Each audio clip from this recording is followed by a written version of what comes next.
అందరికీ నమస్కారం అండి.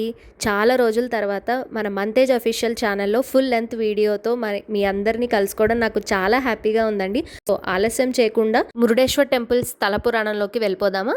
Let's get started. Video end వరకు చూడండి, మీకు నమ్మలేని ఎన్నో ఇంట్రెస్టింగ్ ఫ్యాక్ట్స్ తెలుస్తాయి. లంకరాజైన రావణుడు శివునికి అత్యంత భక్తుడన్న విషయం మనందరికీ తెలిసిందే. ఒకరోజు రావణుడికి ఒక ఆలోచన వచ్చింది.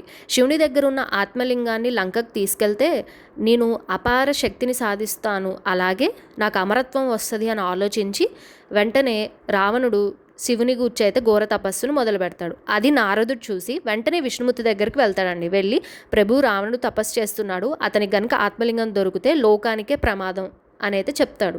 ఇంకా వెంటనే విష్ణుమూర్తి ఆలోచించి ఇది మనం ఆపాలి, సరే ఆపుదాము అని చెప్తాడండి. అది ఎలా ఆపాడన్నది వీడియో ఎండ్లో మీకే తెలుస్తుంది. సో ఫైనల్గా రావణుడు శివుని గూర్చి తపస్సు మొదలు పెడతాడండి.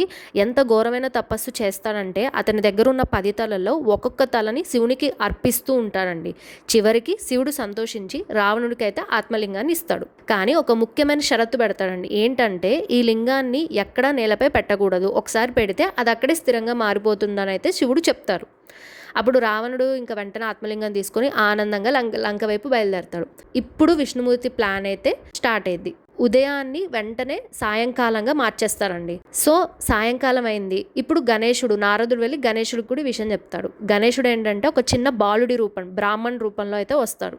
సో మురుదేశ్వర దగ్గర ప్రత్యక్షమవుతాడు. అప్పటికే మన విష్ణుమూర్తి మాయతో సాయంకాలం అయింది. సో రావణుడు సంధ్యావందనం చేయాలి, కానీ లింగాన్ని నేలపై పెట్టకూడదు. అప్పుడే ఈ చిన్న బాలుని చూసి ఒకసారి పట్టుకో బాబు, నేను వెంటనే వస్తాను అంటాడు.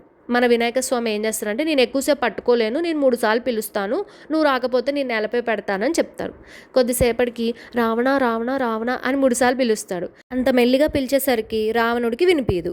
రావణుడు రావడం ఆలస్యం అవుతాడు. ఇంకేం చేస్తాడు మన గణేశుడు, ఆ లింగాన్ని నేలపై పెడతాడు. అది చూసి రావణుడు పరిగెత్తుకుంటూ వచ్చి కోపంతో ఆ లింగాన్ని లాగుతాడు, కానీ అది కదలదు. సో రావణుడు అంత బలంగా లాగిన ఆ లింగం రాకపోయేసరికి ఆ లింగం ముక్కలై చుట్టూ పడిపోతుందండి. ఆ ముక్కలు అలా పడిన చోట్ల ఈరోజు మనకి పవిత్రమైన క్షేత్రాలుగా ఏర్పడతాయి. అందులో ఒక పవిత్రమైన క్షేత్రమే మురుడేశ్వర్ టెంపుల్. ఇక్కడే గోకర్ణ క్షేత్రం, దగ్గరలో ఉన్న సజ్జేశ్వర క్షేత్రం, గుణవంతేశ్వర క్షేత్రం, మురుడేశ్వర క్షేత్రం, ధారేశ్వర క్షేత్రం. సో గోకర్ణ క్షేత్రంతో కలిపి వీటన్నిటిని పంచక్షేత్రాలుగా మనం చూస్తామండి. ఆత్మలింగం మీద ఉన్న వస్త్రాన్ని రావణుడు విసిరిపారేశాడు. సో అది పడిన ప్రదేశమే మురుడేశ్వర్. సో మురుడ అంటే కన్నడ లాంగ్వేజ్లో వస్త్రం అని అర్థం. సంతోషం అని కూడా మీనింగ్ వస్తుందండి. సంతోషం, వస్త్రం 2 మీనింగ్స్ ఉంటాయి.